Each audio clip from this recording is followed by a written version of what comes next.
മഹാഗുരുശരണം. ഇന്നലെ നമ്മുടെ കാശ്മീരിൽ ബലിയർപ്പിക്കപ്പെട്ട ആത്മചൈതന്യങ്ങൾക്ക് മുന്നിൽ ശിരസ് നമിച്ചുകൊണ്ട് ഇന്ന് 2025 ഏപ്രിൽ 23 ബുധനാഴ്ച എന്നെ കാണുകയും കേൾക്കുകയും ചെയ്യുന്ന എല്ലാ ഈശ്വര ചൈതന്യങ്ങൾക്കും ശ്രീനിവാസപ്പയുടെ വിനീത നമസ്കാരം. 4ാമത്തെ പ്രാവശ്യമാണ് ഞാൻ ഈ വീഡിയോ റെക്കോർഡ് ചെയ്യുന്നത്. എന്ത് പറയണമെന്നറിയില്ല. നമ്മുടെ രാജ്യം അതിഥി ദേവോഭവ എന്ന് പറഞ്ഞിട്ട് ലോകത്താകമാനമുള്ള ആൾക്കാരെ എല്ലാം സ്വീകരിച്ച നമ്മുടെ രാജ്യത്ത് മതത്തിൻ്റെ പേരിൽ നടക്കുന്ന ഈ കൊല, ഇത് എപ്പോൾ അവസാനിക്കും? ഇവർ ചെയ്യുന്നത് എന്തെന്ന് ഇവരറിയുന്നില്ല ദൈവമേ എന്ന് പറയുന്ന പോലെ. എന്താണ് ഇത് ചെയ്യുന്നത്? എന്താണ് മതം? ഈ ശരീരമാണോ മതം? അതോ പേരാണോ മതം? അതോ വിശ്വാസമാണോ മതം? ബാക്കിയുള്ളവനെ കൊല ചെയ്യേണ്ടതാണോ മതം? പേര് വെച്ചോ അല്ലെങ്കിൽ ഏതെങ്കിലും വിശ്വാസത്തിൻ്റെ പുറത്തോ ഒരു മനുഷ്യനെ മാറ്റി നിർത്താൻ സാധിക്കുമോ? അറിയില്ല. ഇത്രയ്ക്ക് അധമ ചിന്താഗതി എങ്ങനെ നമ്മുടെ ഭാരതദേശത്തിൽ അല്ലെങ്കിൽ പണ്ട് ഭാരതദേശത്തിലുണ്ടായിട്ട് ഇപ്പോൾ വിദേശമായ സ്ഥലത്ത് വരുന്നു അറിയുന്നില്ല. ഈ 21ാം നൂറ്റാണ്ടിലും ഈ ശാസ്ത്രയുഗത്തിലും ഇങ്ങനെയൊക്കെ ചിന്താഗതി വെച്ച് പുലർത്തി ഓരോ ദിവസത്തെ അന്നന്നത്തെ അപ്പത്തിനായി മനുഷ്യൻ ബുദ്ധിമുട്ടുന്ന ഇന്നത്തെ കാലത്ത് ഈശ്വരൻ്റെ പേരിൽ, മതത്തിൻ്റെ പേരിൽ, ജാതിയുടെ പേരിൽ ഇങ്ങനെയൊക്കെ വിഭാഗീയത വളർത്തുന്നവരുടെ ഭാവി എന്തായിരിക്കും? അവരുടെ ആത്മതലം എത്രമാത്രം അധപ്പതനത്തിലേക്ക് പോകുമെന്ന് മനസ്സിലാക്കുന്നില്ലല്ലോ ദൈവമേ എന്നൊരു വിഷമം മാത്രമേ ഉള്ളൂ. കാര്യം ഇന്ന് പറയാൻ ഇരുന്ന വിഷയം തന്നെ ആത്മാവിനെക്കുറിച്ചാണ്. ശരിക്കും ഇന്നലെ ഞാൻ അബാക്കിൽ പോകേണ്ടിയിരുന്നതാണ്. ഇന്നലത്തെ വീഡിയോയിൽ ഞാൻ പറഞ്ഞിരുന്നു ഞാൻ അബാക്കിൽ പോകുമെന്ന്. അപ്പോൾ മിനിഞ്ഞാന്ന് ആ വെള്ളക്കസര ഒഴിച്ചിട്ടത് ആർക്ക് വേണ്ടി എന്ന് പറഞ്ഞിട്ടുള്ളൊരു ഇൻ്റർവ്യൂ, ശ്രീ രോഹിത് ജി സാറും ശ്രീ രാഹുൽ ജിയുമായിട്ടുള്ള ഇൻ്റർവ്യൂ.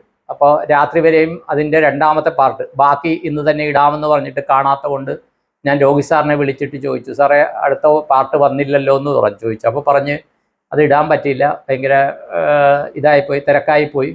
ഒരു കാര്യം ചെയ്യാം സാറേ, നാളെ രാവിലെ നമുക്ക് 2 പേർക്കും ഇരിക്കാമെന്ന് പറഞ്ഞു. എന്ന് പറഞ്ഞാൽ ഇന്നലെ രാവിലെ റെക്കോർഡിങ്ങിന് ഞാൻ പറഞ്ഞു ശരി എന്ന് പറഞ്ഞു. അപ്പോൾ ശരി എന്ന് പറഞ്ഞെങ്കിലും രാത്രിയിൽ എനിക്കിത് കിട്ടി, നാളെ ആ ഇൻ്റർവ്യൂ നിങ്ങൾ തമ്മിൽ ചർച്ച ചെയ്യേണ്ടെന്നുള്ള ഇത് കിട്ടി. പക്ഷേ രോഹിത് സാറിനോട് വാക്ക് പറഞ്ഞാണ്. അദ്ദേഹം പറഞ്ഞു വീട്ടിൽ വന്നിട്ട് 9 മണിക്ക് ഫ്ലാറ്റിന് മുന്നിൽ വന്നിട്ട് കൊണ്ടുപോകാമെന്ന് അദ്ദേഹം പറഞ്ഞു. ഞാൻ ശരിയെന്ന് പറഞ്ഞാണ്. അപ്പോൾ ഒരാളോട് പറഞ്ഞ വാക്ക് തെറ്റിക്കാനൊരു ബുദ്ധിമുട്ടുള്ളത് കൊണ്ട് ഞാനൊന്നും ചെയ്തില്ല. രാവിലെ സാധാരണ പോലെ എഴുന്നേറ്റ് എൻ്റെ ഉപാസനകളൊക്കെ കഴിഞ്ഞു. ഡ്രസ്സൊക്കെ ഇന്നലെ ഇടാനായിട്ട് എടുത്തു വെച്ച ഷർട്ടാണിത്. അതും പാൻറ്റും ഒക്കെ റെഡിയാക്കി വെച്ചു. അപ്പോൾ ഒരു 8:30 കഴിയുമ്പോൾ പുറപ്പെട്ട് റെഡിയായി നിൽക്കണമെന്ന് വിചാരിച്ചുകൊണ്ട് 9 മണിക്ക് രോഹിത് സാർ വരാമെന്ന് പറഞ്ഞിട്ടുണ്ട്. ആ സമയത്തൊരു വയറുവേദന വന്ന് ഒരു ലൂസ് മോഷൻ പോലെ വാഷ്റൂമിൽ പോയി തിരിച്ചു വരുമ്പോൾ രോഹിത് സാറിൻ്റെ ഫോൺ, സാറേ ഞാൻ ഇവിടെ നിന്ന് ഇറങ്ങി എന്ന് പറഞ്ഞു. ഞാൻ പറഞ്ഞ് സാറേ എനിക്കിങ്ങനെ വയറിന് അസ്വസ്ഥത, എനിക്ക് വരാൻ സാധിക്കില്ല എന്ന് പറഞ്ഞു. ഉടനെ ആശുപത്രിയിൽ പോകണോ? ഞാൻ വരാം ആശുപത്രി. ഞാൻ പറഞ്ഞു വേണ്ട, അതിന് മെഡിസിൻ കഴിക്കാമെന്ന് പറഞ്ഞു. ഞാൻ മെഡിസിൻ കഴിച്ചില്ല, അതാണ് സത്യം. 3-4 പ്രാവശ്യത്തേക്ക് ആ ഒരു ബുദ്ധിമുട്ടുണ്ടായി. അപ്പോൾ ശരിയെന്ന് പറഞ്ഞ് അദ്ദേഹം പോയി. പിന്നെ അവർ തമ്മിലുള്ള ഇൻ്റർവ്യൂ കണ്ടു. അപ്പോൾ അവർ തമ്മിലുള്ള ഇൻ്റർവ്യൂവിൽ ആ പോയ ചർച്ചയൊന്ന് ഞാൻ പോയി കഴിഞ്ഞാൽ അവിടെ ചർച്ച വേറൊന്നാകുമായിരുന്നു. അത് തീർച്ചയായിട്ടും നാളെ മറ്റന്നാളോ അത് ചർച്ചയുണ്ടാവും കേട്ടോ, അത് പോകേണ്ടി വരും. അപ്പോൾ ഇതിലെ രസം എന്താണെന്ന് വെച്ച് കഴിഞ്ഞാൽ അന്ന് നിങ്ങൾ അബാക് മീഡിയയിൽ വീഡിയോ കാണുമ്പോൾ നോക്കൂ, ഉച്ചയ്ക്ക് ഊണ് കഴിഞ്ഞിട്ട് ഇരിക്കുകയാണ്. അപ്പോൾ തസ്മൈ ഗുരുജിയുടെ അടുത്താണ് എൻ്റെ സ്ഥാനം, വേദിയിലിരിക്കുമ്പോഴും താഴെ ഇരിക്കുമ്പോഴും. അപ്പോൾ ഞാനിങ്ങനെ ഇരുന്നപ്പോൾ രോഹിത് സാറ് മൈക്ക് എടുത്തു കഴിഞ്ഞു, ലഞ്ച് ബ്രേക്ക് കഴിഞ്ഞിട്ട് മൈക്ക് എടുത്തു കഴിഞ്ഞ് ഇങ്ങനെ ഇരിക്കുമ്പോൾ അപ്പോൾ രാവിലെ തസ്മൈ ഗുരുജിയുടെ കുറിച്ച് തസ്മൈ ഗുരുജിയും രത്നാകരൻ എന്നും പറഞ്ഞൊരു ബുക്ക് ശ്രീ വിജയകുമാർ പുഷ്പദാസ് അദ്ദേഹം എഴുതിയിട്ട് അത് പ്രകാശനം നടന്നു. രാവിലെ ഗുരുജിക്ക് കൊടുത്ത് പ്രകാശനം നടത്തി. ആ ബുക്കൊന്ന് വായിച്ചു നോക്കിയിട്ട് ഗുരുജി അവിടെ ഒരു ഗണപതി വിഗ്രഹമുണ്ട്, അബാക്കി വെച്ചിരിക്കുന്ന വിഗ്രഹം, അത് അവിടെ മുമ്പിൽ വെച്ചിട്ടുണ്ട്. അതിന് മുമ്പിൽ ഒരു ഉരുളിയും വെച്ചിട്ടുണ്ട്. അപ്പോൾ ആ ഉരുളിയിൽ ഗുരുജി പറഞ്ഞ് ഈ ബുക്ക് നന്നായിട്ടുണ്ട്, ഞാനിത് PDF വായിച്ചതാണ്, ഇത് ഞാൻ ഭഗവാന് സമർപ്പിക്കും എന്ന് പറഞ്ഞ് ആ ഉരുളിയിൽ വെച്ചു. അപ്പോൾ ഈ ലഞ്ച് ബ്രേക്കിൻ്റെ സമയത്ത് ഞാൻ എന്ത് ചെയ്തു എന്ന് വെച്ചാൽ ഈ ബുക്ക് അവിടെ ഇരിക്കുന്നത് എടുത്ത് വായിച്ചു. ഊണ് കഴിഞ്ഞ് വന്നിട്ട് ഒരു 10-15 മിനിറ്റ് ഞാൻ വായിച്ചപ്പോൾ നല്ല തുടർച്ചയായിട്ട് വായിക്കാൻ പറ്റും. പക്ഷേ എനിക്ക് ആ ബുക്ക് വായിക്കാൻ പറ്റുന്നില്ല. കാര്യം നമ്മൾ കുറച്ച് എനർജിയൊക്കെ ഇത് ചെയ്യുമ്പോൾ ഗണപതി ഭഗവാന് വെച്ച സാധനമാണ്, നീ അങ്ങനെ എടുത്ത് സൂഹിക്കട്ടോ, നീ വേണമെങ്കിൽ കാശ് കൊടുത്തിട്ട് വാങ്ങുന്നുള്ള രീതിയിൽ ഈ ബുക്ക് എന്നെ കൊണ്ട് വായിപ്പിക്കുന്നില്ല. മനസ്സിലായത്? അത് പറയും തോന്നലായിരിക്കും. തീർച്ചയായിട്ടും എൻ്റെ തോന്നലാണ്, ഞാനത് പൂർണ്ണമായിട്ട് അംഗീകരിക്കുന്നു. ഈ ബുക്ക് ഞാൻ തിരിച്ചു വെച്ചു. അപ്പൊ തിരിച്ചു വെച്ച് കഴിഞ്ഞപ്പോഴത്തേക്കും കുറച്ച് ഗുരുജി ഇത് ശ്രദ്ധിച്ചോ ഇല്ലെന്നറിയില്ല, എൻ്റെ ഇടത് വശത്ത് ഗുരുജി ഉണ്ട്. അപ്പൊ ഗുരുജി പറഞ്ഞു, തസ്മൈ ഗുരുജി പറഞ്ഞു, ആ ബുക്ക് അവിടെ വെച്ചിട്ടുണ്ട്, കൗണ്ടറിൽ വെച്ചിട്ടുണ്ട്, വാങ്ങി വായിക്കണമെന്ന് പറഞ്ഞു. ഞാൻ പറഞ്ഞു തീർച്ചയായിട്ടും ഞാൻ വായിക്കുമെന്ന് പറഞ്ഞു. അപ്പോൾ ഇത് ചെയ്തപ്പോൾ ഗണപതി ഇങ്ങനെ ഇത് എനിക്ക് തോന്നൽ വന്നപ്പോൾ എൻ്റെ മാത്രം തോന്നലാണ് കേട്ടോ, ഞാൻ വേറെ ഒന്നും അവകാശപ്പെടുന്നില്ല. അപ്പോൾ രോഹിത് സാർ മൈക്കെടുത്തു, 2 മണിയാകാൻ പോകുന്നു. അപ്പോൾ ഞാൻ രോഹിത് സാറിനോടൊന്നും പറഞ്ഞില്ല. ഞാൻ പ്രദീപ് സാറുണ്ട്, അബാക് ജ്യോതിഷം കൈകാര്യം ചെയ്യുന്ന പ്രദീപ് സാറുണ്ട്, അദ്ദേഹത്തോട് ഒരു പ്രാവശ്യം സംസാരിച്ചു. ഞാൻ പ്രദീപ് സാറേ ഒരു കാര്യമുണ്ട്, ഈ തേങ്ങ നോക്കി എനർജി നോക്കുന്ന അറിയാമല്ലോ? അതെ. അപ്പോൾ നമുക്ക് ആ ഗണപതിയുടെ അവിടെ തേങ്ങ നോക്കിയിട്ടൊന്ന് എനർജി നോക്കണം. ഓക്കെ, സാറ് നോക്കാമോ എന്ന് ചോദിച്ചു. അപ്പോൾ ഞാൻ നോക്കണോ സാറ് നോക്കണോ എന്നുള്ള രീതിയിൽ ഇത് ഓക്കെ എന്ന് പറഞ്ഞ് അപ്പോൾ മൈക്ക് വാങ്ങിച്ചിട്ട് അപ്പോൾ പറഞ്ഞു, നമ്മൾ അത് അബാക് മീഡിയയിൽ വരുമ്പോൾ കാണാം എന്താ പറഞ്ഞെന്നുള്ളത്. എന്നിട്ട് എനർജി നോക്കി, ഞാൻ നോക്കി. അപ്പോൾ പ്രദീപ് സാർ പറഞ്ഞു ഞാൻ ആദ്യം നോക്കാൻ പറഞ്ഞു, ഞാൻ നോക്കി. അത് കഴിഞ്ഞപ്പോഴത്തേക്കും പ്രദീപ് സാറും നോക്കി, പിന്നെ വേറൊരാൾ നോക്കി, തസ്മൈ ഗുരുജിയുടെ ഒരു ശിഷ്യൻ നോക്കി. അത് കഴിഞ്ഞ് വേറെ 2 പേര് വന്നു. അതിൽ ചിലർക്ക് ആ എനർജി മനസ്സിലായി, ചിലർക്ക് മനസ്സിലായില്ല. കാര്യം എന്താണെന്ന് വെച്ച് കഴിഞ്ഞാൽ പെട്ടെന്ന് ആ എനർജി നമ്മളൊരു ഉപാസനയുടെ ബലത്തിലാണ് മനസ്സിലാകുന്നത്. അപ്പോൾ പ്രദീപ് സാറിന് ഉപാസനയുണ്ടെന്ന് പിന്നെ രോഹിത് സാർ എൻ്റെ അടുത്ത് പറഞ്ഞു.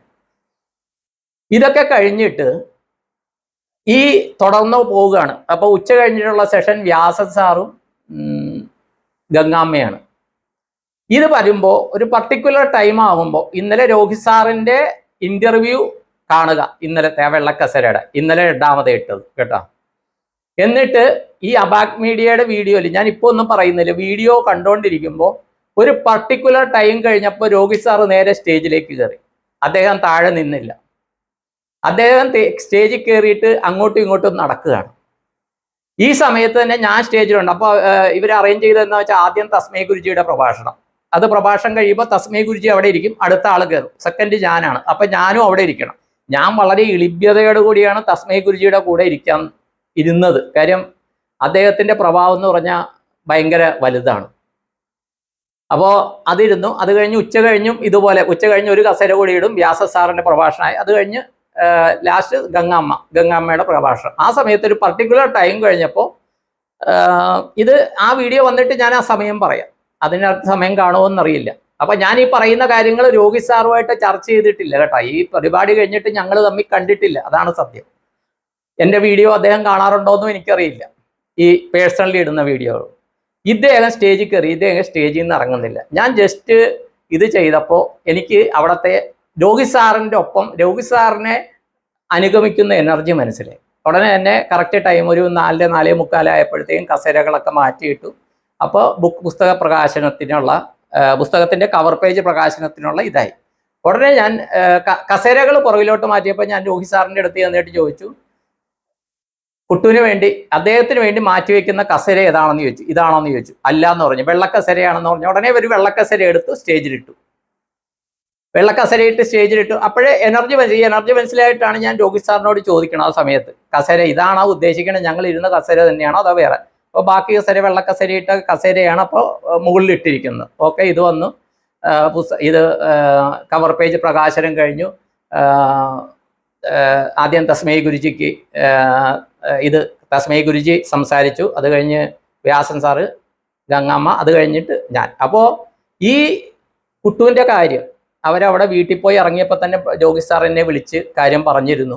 അത് കഴിഞ്ഞിട്ട് പിന്നെ ആലുവ ഇത് വെച്ച് കണ്ടപ്പോൾ പറഞ്ഞിരുന്നു, അന്ന് ആ പ്രോഗ്രാമിന് കുട്ടുവിൻ്റെ പ്രസൻസ് ഉണ്ടാകുമെന്ന് പറഞ്ഞു. അപ്പം ഞാൻ വിചാരിച്ച രാവിലെ തൊട്ട് വൈകിട്ട് വരെ പ്രസൻസ് കാണുമെന്നാണ് ഞാൻ വിചാരിച്ചത്. പിന്നെ ചോദിച്ചപ്പോൾ പറഞ്ഞു ഇല്ല, വൈകിട്ട് ഈ കവർ പേജ് പ്രകാശന ചടങ്ങുണ്ട്, അതിനാണ് അദ്ദേഹത്തിൻ്റെ പ്രസൻസ് എന്ന് എന്നോട് പറഞ്ഞു. അപ്പോൾ ഞാൻ അദ്ദേഹത്തിനോട് ചോദിച്ചു, അങ്ങനെയാണെങ്കിൽ തേങ്ങ കൊണ്ടുവന്നിട്ട് എനർജി നോക്കട്ടെ എന്ന് ചോദിച്ചു. അപ്പോൾ പറഞ്ഞ് രോഹിത് സാർ പറഞ്ഞു അത് നമുക്ക് രഹസ്യമായിട്ട് നോക്കാമെന്ന് പറഞ്ഞു. പക്ഷേ എനിക്ക് ഇപ്പോൾ മനസ്സിലാകുന്നു അത് രഹസ്യമായിട്ട് വേണ്ട, അത് പരസ്യമായിട്ട് തന്നെ വേണം എന്നുള്ളത് കൊണ്ടാണ് ഉച്ചയ്ക്ക് ഗണപതിയുടെ എനർജി നോക്കേണ്ട ഒരു സംഭവം അവിടെ ഉണ്ടായത്. കാര്യം എനിക്ക് ആ ബുക്ക് എടുത്ത് തസ്മൈ ഗുരുജിക്ക് ആ ബുക്ക് ഗണപതിയുടെ അവിടെ ഇടാനും ഗണപതിയുടെ ആ ഉരുളിയിൽ സമർപ്പിക്കാനും ആ ബുക്ക് എടുത്ത് എനിക്ക് വായിക്കാനും ഞാൻ അവിടെ വെറുതെ ഇരുന്നിട്ട് പോലും എനിക്ക് ആ ബുക്ക് എടുത്ത് വായിക്കാൻ പറ്റാത്ത അവസ്ഥയിൽ ഞാൻ അവിടെ തിരിച്ചു വെക്കുകയും അത് കഴിഞ്ഞിട്ട് ഈ ഗണപതിയുടെ എനർജി നോക്കാമെന്ന് പ്രദീപ് സാറിനോട് പറയുകയും എടുത്ത വാക്കി അദ്ദേഹം സമ്മതിക്കുക. അദ്ദേഹം അതിൻ്റെ ആവശ്യമുണ്ടോ എന്ന് ചോദിച്ചിരുന്നെങ്കിൽ ഞാൻ ഒന്നും മിണ്ടുകയിലായിരുന്നു, പോയിരുന്നാൽ. പക്ഷേ അദ്ദേഹം അപ്പം തന്നെ സമ്മതിച്ചു. അദ്ദേഹമായിട്ട് ഞാൻ കൂടുതൽ ഒരു പ്രാവശ്യം സംസാരിച്ചിട്ടുണ്ട് ഓഫീസിൽ വെച്ച്. നമുക്ക് ഒരുമിച്ചിരിക്കണം സാറേ എന്ന് ഒരു പ്രാവശ്യം പറഞ്ഞ് ഞാൻ പറഞ്ഞിരിക്കാമെന്ന് പറഞ്ഞു. അത് 2 മാസം മുമ്പാണ് ആ സംഭവം. അതിൽ കൂടുതൽ എനിക്ക് പ്രദീപ് സാറുമായിട്ട് കണക്ഷൻ ഇല്ല, അദ്ദേഹത്തിൻ്റെ നമ്പർ പോലും എൻ്റെ കയ്യിലില്ല. പക്ഷേ ഇതൊക്കെ നടന്ന് ഇപ്പോൾ ഇന്നലെ രോഹിത് സാറും രാഹുൽജി ആയിട്ടുള്ള ഇതിനകത്ത് അവിടെ ആ സ്ഥലത്ത് ഇങ്ങനത്തെ ആൾക്കാരുടെ എനർജി വരുമോ എന്ന് ചോദിച്ചത് സാധാരണ ഏതൊരു മനുഷ്യനും ഉണ്ടാകുന്ന സംശയമാണ്. പക്ഷേ അപ്പോഴും അന്ന് ആ തേങ്ങയുടെ എനർജി നോക്കുമ്പോൾ ഞാൻ പറഞ്ഞു ഇത് ഇവിടെ വന്നിരിക്കുന്ന ഡിവൈൻ എനർജിയാണ്. കാര്യം എന്താണെന്ന് വെച്ച് കഴിഞ്ഞാൽ അവിടെ ദുർഗാക്ഷേത്രമാണ്. കിഴക്കോട്ട് നോക്കിയിരിക്കുന്ന ദുർഗാദേവിയും ഈശാന കോണിൽ എന്താ പറഞ്ഞാൽ വടക്ക് കിഴക്കേ മൂലയിൽ പടിഞ്ഞാറോട്ട് നോക്കിയിരിക്കുന്ന ഭദ്രകാളി, അതുകൂടാണ്ട് ഈ സ്റ്റേജ് ഉള്ളതിൻ്റെ ആ കന്നിമൂലയിൽ ക്ഷേത്രത്തിൻ്റെ കന്നിമൂല, ഈ സ്റ്റേജിൻ്റെ മുമ്പിൽ നാഗദേവതകളും ബ്രഹ്മരക്ഷസും ഉണ്ട്. ഇത്രയും എനർജി സർക്കിളിലുള്ള ആ ക്ഷേത്രത്തിൻ്റെ മതിൽക്കെട്ടിനുള്ള ഇത് പറയുമ്പോൾ തന്നെ എൻ്റെ ഓറയിൽ റിഫ്ലക്റ്റ് ആകുന്നുണ്ട്. ആ മതിൽക്കെട്ടിൻ്റെ അവിടെ ആ ശരിക്കും അമ്പലത്തിൻ്റെ കന്നിമൂലയിലാണ് ഈ സ്റ്റേജ് ഉള്ളത് വടക്കോട്ട് നോക്കി. അവിടെ ഈ പ്രസൻസ്, ഈ എനർജി പ്രസൻസ് കാണണമെങ്കിൽ അത് എത്രയും പ്യൂരിഫൈഡ് സോളായിരിക്കും. മനസ്സിലായി? അത് കഴിഞ്ഞപ്പോഴത്തേക്കും അദ്ദേഹത്തിൻ്റെ അച്ഛൻ പറഞ്ഞു എന്ന് 4 മണിക്ക് അവൻ ഇവിടെ നിന്ന് പോയി എന്ന് പറഞ്ഞ് രോഹിത് സാർ അത് പറഞ്ഞിട്ടുണ്ട്. ആ പറഞ്ഞ സമയത്തോടനുബന്ധിച്ചാണ് രോഹിത് സാറ് സ്റ്റേജിലേക്ക് കയറിയത്. അദ്ദേഹം അത്രയും നേരം സ്റ്റേജിൽ കയറിയിട്ടില്ല. രാവിലെ 10 മണി 10:20 തസ്മൈ ഗുരുജി പ്രഭാഷണത്തിന് മുകളിൽ കയറി. മനസ്സിലായി? അത് കഴിഞ്ഞിട്ട് വൈകിട്ട് വരെയും രോഹിത് സാർ സ്റ്റേജിൽ കയറിയില്ല. പക്ഷെ 4 മണി ഇന്നലെ രോഹിത് സാറ് പറഞ്ഞത് അദ്ദേഹത്തിൻ്റെ അച്ഛൻ കുട്ടുവിൻ്റെ അച്ഛൻ പറഞ്ഞ 4 മണി എന്ന് പറഞ്ഞാൽ 1 മണിക്കൂർ മുമ്പ് അവൻ ഇവിടെ നിന്ന് പുറപ്പെട്ടു എന്ന് പറഞ്ഞ സമയത്ത് രോഹിത് സാറിന് താഴെ നിൽക്കാൻ പറ്റില്ല, അദ്ദേഹം സ്റ്റേജിൽ കയറി. നിങ്ങൾ ആ വീഡിയോ വരുമ്പോൾ ശ്രദ്ധിക്കൂ. ആ എനർജി ഇദ്ദേഹത്തെ സ്വാധീനിച്ച് ഇദ്ദേഹം സ്റ്റേജിൽ കയറി. പിന്നെ ഇത് പറഞ്ഞ് 4:45 പുസ്തക പ്രകാശനം നടന്നു എന്നാണ് എനിക്ക് തോന്നുന്നത്. കാര്യം ഞാൻ വാച്ചൊന്നും കെട്ടാത്തതുകൊണ്ട് അന്ന് ഞാൻ മൊബൈലും യൂസ് ചെയ്തില്ല. കാര്യം പർപ്പസ്ഫുള്ളി എൻ്റെ മൊബൈൽ ഞാൻ ബാഗിനകത്ത് ഇട്ടു. കാര്യം ഇലക്ട്രോണിക് ഡിവൈസ് നമ്മുടെ കയ്യിലുണ്ടെങ്കിൽ പെട്ടെന്ന് നമുക്ക് എനർജി, എൻ്റെ ഒരു വിശ്വാസമാണ് കേട്ടോ, എനർജി പെട്ടെന്ന് നമുക്ക് സെൻസ് ചെയ്യാൻ പറ്റുകയില്ല എന്ന് എനിക്ക് തോന്നുന്നു. അതുകൊണ്ട് ഞാൻ മൊബൈല് ബാഗിനകത്തായിട്ടത്. അപ്പോൾ ആ ഡിവൈൻ പ്രസൻസ് അവിടെ വന്നു. ഇപ്പോൾ രസം എന്താണെന്ന് വെച്ച് കഴിഞ്ഞാൽ ഇതിൽ വരുന്ന എന്താണെന്ന് വെച്ച് കഴിഞ്ഞാൽ ഓക്കെ, അബാക് മീഡിയ കുട്ടുവിൻ്റെ വീട്ടിൽ ചെന്ന് ഇൻ്റർവ്യൂ എടുത്തു. അത് കഴിഞ്ഞ് ഇന്നലെ വേറെ ഒരെണ്ണം വന്നു, ഒരു മൈനയുടെ രൂപത്തിൽ ഒരിക്കലും മനുഷ്യൻ്റെ ആത്മാവ് വരികയില്ല. ആ മൈനയിൽ ആ ആത്മാവ് സ്വാധീനം ചെലുത്തിയതാണെന്നാണ് എൻ്റെ പൂർണ്ണ വിശ്വാസം. ലക്ഷക്കണക്കിന് ആൾക്കാർ ഇത് കാണും, ലക്ഷക്കണക്കിന് ആൾക്കാർ. ഇപ്പോൾ ഉള്ളതിനേക്കാളും കൂടുതൽ ആൾക്കാർ ആ വീഡിയോ വരുമ്പോൾ കാണും. ആ സ്റ്റേജിലെ ആ പ്രസൻസ് കാണും. ആ പ്രസൻസ് കാര്യം ഗണപതിയുടെ നോക്കുന്നതിനേക്കാളും ഇമ്മീഡിയറ്റ് ആയിരുന്നു സോൾ പ്രസൻസ് നോക്കുമ്പോൾ ഇത് വരുന്നത്. കാര്യം പിതൃമണ്ഡലം കഴിഞ്ഞിട്ടാണ് ദേവമണ്ഡലം. അത് ഇപ്പോൾ കാശ്മീരിൽ മതത്തിൻ്റെ പേരിൽ ഞങ്ങളുടെ മതത്തിന് ഈ ദൈവം, നിന്റെ മതത്തിന് ആ ദൈവം, ഈ മതത്തിന് ആ ദൈവം. എന്ത് മണ്ടത്തരമാണ് മനുഷ്യൻ മനസ്സിലാക്കി വെച്ചിരിക്കുന്നത്? എനിക്ക് മനസ്സിലാകുന്നില്ല എന്ത് മണ്ടത്തരമാണ്. ഈ ഗായത്രി ജപിച്ചാലും ബിസ്മില്ലാഹിർ റഹ്മാനിർ റഹീം ജപിച്ചാലും അല്ലെങ്കിൽ പിതാവും പുത്രനും പരിശുദ്ധാത്മാവിനും സ്തുതി എന്ന് പറഞ്ഞാലും എല്ലാം ഒരേ എനർജിയിലേക്കാണ് പോകണം. നമ്മൾ പറയുന്ന ഭാഷയിലെ വ്യത്യാസമുള്ളൂ. മനുഷ്യൻ എന്നിത് മനസ്സിലാക്കും? ഇത്രയും പല ഭാഷകളും പല സംസ്കാരങ്ങളും എല്ലാം ഉള്ള മനുഷ്യൻ എന്നിത് മനസ്സിലാക്കും? എനിക്കറിയില്ല, വളരെ വിഷമം തോന്നുന്നു. പക്ഷേ ഈ കുട്ടുവിൻ്റെ ആ ഒരു പ്രസൻസ് ഉള്ള ആ വീഡിയോ അബാക്ക് എയർ ചെയ്യുമ്പോൾ കുറേയധികം ആൾക്കാരിൽ ആത്മാക്കളെക്കുറിച്ചുള്ള ധാരണകൾ മനസ്സിലാവും. കാര്യം നമ്മളെല്ലാവരും ജനിക്കുന്നു മരിക്കുന്നു പിന്നെയും ജനിക്കുന്നു. പക്ഷേ ഈ തലത്തിലൊക്കെ നമ്മൾ വരണമെങ്കിൽ എൻ്റെ ഒരു അറിവ് വെച്ചിട്ട് നമ്മൾ 10,000 ജന്മങ്ങൾ എടുത്തിരിക്കും. മിനിമം 10,000 ജന്മങ്ങൾ എടുത്തതിന് ശേഷമായിരിക്കും ഞാൻ ഈ തലത്തിൽ ആത്മാവുണ്ടെന്നുള്ളൊരു വിശ്വാസത്തിൽ വന്നിരിക്കുന്നത്. അതുപോലെ എടുത്തത് ആ ഒരു കുട്ടുവിൻ്റെ ആത്മാവ്. ആ ആത്മാവ് ആ ശരീരം വിട്ടുകഴിഞ്ഞാലും കുടുംബവുമായിട്ട് സംവദിക്കും, സമൂഹമായിട്ട് സംവദിക്കും. ഒരു പൊതുവേദിയിൽ പോലും ആ പ്രസൻസ് മനസ്സിലാക്കിക്കൊണ്ട് ആ പ്രസൻസ് ജനലക്ഷങ്ങൾ അല്ലെങ്കിൽ ജനകോടികളിലേക്ക് ആ പ്രസൻസ് എത്തിക്കുന്ന ഒരു ഉദ്യമം അബാക് മീഡിയയ്ക്ക് കിട്ടി. അതിൻ്റെ ആ വീഡിയോയ്ക്ക് വേണ്ടി പുസ്തക കവർ പ്രകാശന ചടങ്ങിൻ്റെ ആ വീഡിയോയ്ക്ക് വേണ്ടി നമുക്ക് കാത്തിരിക്കാം. അതിന് വേറൊരു കാര്യം കൂടി ഞാൻ പറയാം. ഇത് രോഹിത് സാറിനോട് സംസാരിച്ചിട്ടില്ല. രോഹിത് സാറ് പുസ്തകം എഴുതി തുടങ്ങിയോ ഇല്ലയെന്നൊന്നും അറിയില്ല. പക്ഷേ ഇനി അദ്ദേഹത്തിനെ കൊണ്ട് കുട്ടു എഴുതിക്കും ബുക്ക്. അതും കൂടി ഞാൻ ഇതിൽ പറയുകയാണ്. ആ ബുക്ക് ഇനി രോഹിത് സാർ എഴുതും. ഓട്ടോമാറ്റിക് റൈറ്റിംഗ് പോലെ പല കാര്യങ്ങൾ അദ്ദേഹം എഴുതും. അദ്ദേഹമായിട്ട് സംസാരിച്ചിട്ടില്ല കേട്ടോ. ഒരുപക്ഷെ ഈ വീഡിയോ കാണുമ്പോൾ എന്താണ് പോയി സാറേ അതൊക്കെ പറഞ്ഞെന്ന് പറഞ്ഞ് എന്നെ വിളിച്ചേക്കും. പക്ഷേ ഇനി അദ്ദേഹം ഓട്ടോമാറ്റിക് റൈറ്റിംഗ് പോലെ എഴുതിയിരിക്കും. കാര്യം വേദവ്യാസ മഹർഷി പറഞ്ഞു കൊടുത്തിട്ട് ഗണപതി ഭഗവാൻ എഴുതി എന്ന് പറയുന്നുണ്ടല്ലോ, അതുപോലെ എഴുതിയിരിക്കും. നമുക്ക് വളരെയധികം ആകാംക്ഷ ഇളവാക്കുന്ന, അതിൻ്റെ ഹെഡിങ് തന്നെ ആത്മാക്കൾ പറയാൻ ബാക്കി വെച്ചത്, സാധാരണക്കാരൻ്റെ അസാധാരണമായ അനുഭവ കുറിപ്പ്. അത് അസാധാരണമായ അനുഭവക്കുറിപ്പുകൾ എഴുതാനായിട്ട് രോഹിത് സാറ് ഇനി കടന്നു പോകും. അതിനുവേണ്ടി നമുക്ക് കാത്തിരിക്കാം. ഇത്രയും പറഞ്ഞുകൊണ്ട് ആ കുട്ടുവിൻ്റെ ആത്മചൈതന്യത്തിനു മുൻപിൽ നമസ്കാരം പറഞ്ഞുകൊണ്ട്, ആ പ്രസൻസ് ഫീൽ ചെയ്യിച്ചതിന് നമസ്കാരം പറഞ്ഞുകൊണ്ട്, അദ്ദേഹത്തിൻ്റെ മാതാപിതാക്കളോട്, അദ്ദേഹത്തിൻ്റെ സഹോദരനോട് എൻ്റെ എളിയ നമസ്കാരം പറഞ്ഞുകൊണ്ട്, എന്നെ കാണുകയും കേൾക്കുകയും ചെയ്യുന്ന നിങ്ങൾക്കേവർക്കും നമസ്കാരം. അതുപോലെ എന്നെ കാണുകയും കേൾക്കുകയും ചെയ്യുന്ന എല്ലാവർക്കും സകുടുംബം ആയുരാരോഗ്യ സൗഖ്യം, സത്സന്താന സൗഭാഗ്യം, ധനധാന്യ സമൃദ്ധി, സർവകാര്യ സിദ്ധി, സർവൈശ്വര്യം, സർവമനോകാമനാഭിഷ്ടം നടക്കട്ടെ. കുട്ടികൾക്ക് നല്ല വിദ്യാഭ്യാസം, നല്ല ഉദ്യോഗലബ്ധി, സംസ്കാര സമ്പന്നമായ ജീവിത പങ്കാളി ലഭിക്കട്ടെ. എല്ലാവർക്കും ഏതു സമയത്തും സുരക്ഷിതത്വം ലഭിക്കട്ടെ. എല്ലാവരുടെയും കുലദേവത, കുടുംബദേവത, ഗ്രാമദേവത, ഇഷ്ടദേവത, ഗുരുപരമ്പരകൾ, പിതൃക്കന്മാരുടെ അനുഗ്രഹത്താൽ എല്ലാവരുടെയും ജീവിതത്തിൽ സദാ സർവദാ സർവത്ത മനസ്സാ വാചാ കർമ്മണ പോസിറ്റീവായ കാര്യങ്ങൾ നടക്കട്ടെ. പോസിറ്റീവായ കാര്യങ്ങൾ നൂറുമേനി ലഭിക്കട്ടെ എന്ന് പ്രാർത്ഥിച്ച് സങ്കല്പം ചെയ്യുന്നു. അതോടൊപ്പം വേറൊന്ന് പറയാം. ഇന്നലെ ഈ അബാക് മീഡിയയുടെ ആ വീഡിയോ ഞാൻ സ്റ്റാറ്റസിലിട്ടതിന് ശേഷം വളരെയധികം പേര് പറഞ്ഞു. കാര്യം ഇപ്പോൾ കുട്ടു എല്ലാവരുടെയും ജീവിതത്തിൽ, എല്ലാവരുടെയും അവരുടെ കുടുംബത്തിൻ്റെ ഒരു ഭാഗമായി പല ആൾക്കാരുടെയും. കാര്യം പല ആൾക്കാരും എന്നോട് പറഞ്ഞു. അതിൽ എനിക്ക് ഏറ്റവും അതിശയകരമായത് എന്താണെന്ന് വെച്ച് കഴിഞ്ഞാൽ, ബാംഗ്ലൂർ താമസിക്കുന്ന ഇതര മതസ്ഥയാണ്. ഞാനിതൊക്കെ പറയുമ്പോൾ എന്തുകൊണ്ട് മതം പറയുന്നു എന്ന് വെച്ചാൽ ഓരോരുത്തരുടെ വിശ്വാസങ്ങൾ വെച്ചാണ്. അവരും പറഞ്ഞു എനിക്ക് കുട്ടുവിൻ്റെ എനർജി ഫീലാകുന്നു. ഒരു 51 വയസ്സുള്ള വ്യക്തിയാണ്. ആ സമയത്ത് എനിക്കും ഫീലാകുന്നു, എനിക്കും ഇത് മനസ്സിലായി. ഞാൻ പറഞ്ഞു ഏതെങ്കിലും ഒരു ജന്മത്തിൽ ആത്മാവുമായിട്ട് ബന്ധം കാണുമെന്ന് ഞാൻ വ്യക്തിയോട് പറഞ്ഞു. കാര്യം പലരുടെയും ജീവിതത്തിൽ കുട്ടുവിൻ്റെ പ്രസൻസ് ഫീൽ ചെയ്യും. കാര്യം അതൊരു തിരുവനന്തപുരം ശ്രീകാര്യമോ മറ്റോ ആണ്. എൻ്റെ തിരുവനന്തപുരത്തുള്ള ചേച്ചി പറഞ്ഞിരുന്നു, ഞങ്ങളുടെ വീടിൻ്റെ അടുത്താണ് ആ കുട്ടിയുടെ വീടെന്ന് പറഞ്ഞിരുന്നു. അപ്പോൾ പലരുടെയും ജീവിതത്തിൽ, പലരുടെയും കുടുംബത്തിലെ ഒരു അംഗമായിട്ട് കുട്ടു മാറി. അപ്പോൾ നമ്മുടെ എല്ലാം ജീവിതത്തിൽ കുടുംബത്തിൻ്റെ ഒരു അടുത്ത ബന്ധുക്കളായിട്ട് ആ കുട്ടുവിൻ്റെ വീട്ടുകാർ മാറി. വേറൊന്നുകൂടി പറയാം. എനിക്ക് കിട്ടിയ സൂചനകൾ വെച്ച് പലരും ചോദിക്കുന്നുണ്ട്, അടുത്ത അബാക് മീഡിയ എല്ലാ ജില്ലകളിലും വരണമെന്ന് പറയുന്നു, അടുത്തത് എവിടെയായിരിക്കുന്നു? എനിക്ക് തോന്നണം തീർച്ചയായിട്ടും കുട്ടുവിൻ്റെ സോൾ പ്രസൻസ് ഉള്ള തിരുവനന്തപുരം ആയിരിക്കാനാണ് സാധ്യത എന്നാണ് എനിക്ക് തോന്നുന്നത്. അറിയില്ല, രോഹിത് സാർ എന്തെങ്കിലും തീരുമാനിച്ചോ എന്തോന്നും അറിയില്ല. പക്ഷേ തിരുവനന്തപുരം ആകാനാണ് സാധ്യതയെന്നാണ് എനിക്ക് കിട്ടുന്ന ഇൻഡ്യൂഷൻ. പൂർണ്ണമായിട്ടും തെറ്റായിരിക്കാം, അതും ഞാൻ സമ്മതിക്കുന്നു. ഇത്രയും പറഞ്ഞുകൊണ്ട് നിർത്തുന്നു.